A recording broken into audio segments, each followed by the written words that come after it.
Masih perlukah air mata untuk menangisi dunia yang selalu dilanda bencana, macam-macam malapetaka, gempa bumi, banjir, badai, taufan yang selalu membawa korban, dan juga ganasnya perperangan yang menghantui kehidupan.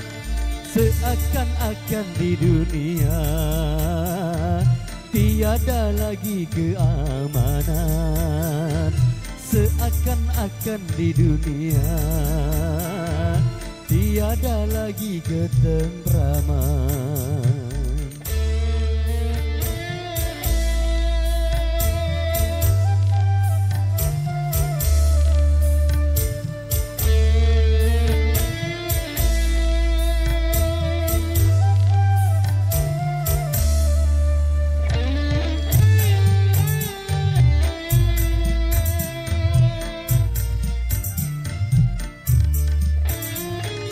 Apakah ini akibat kesombongan manusia karena sudah merasa menundukkan semesta?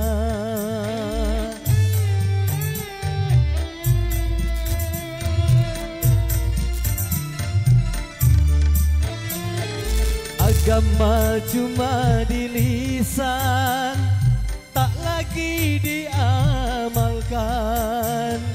Keimanan pada Tuhan cuma berupa slogan.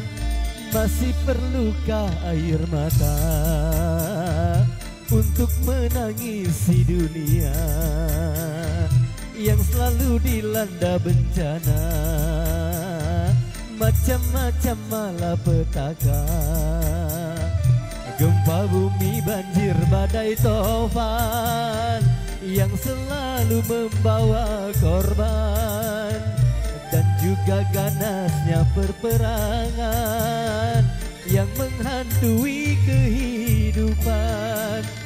Seakan-akan di dunia tiada lagi keamanan.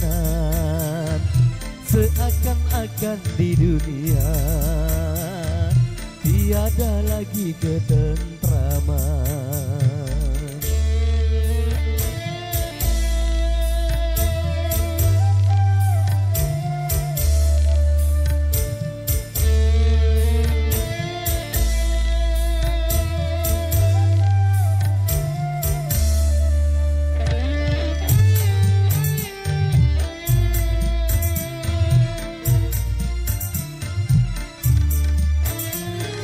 Apakah ini akibat kesombongan manusia karena sudah merasa menundukkan semesta?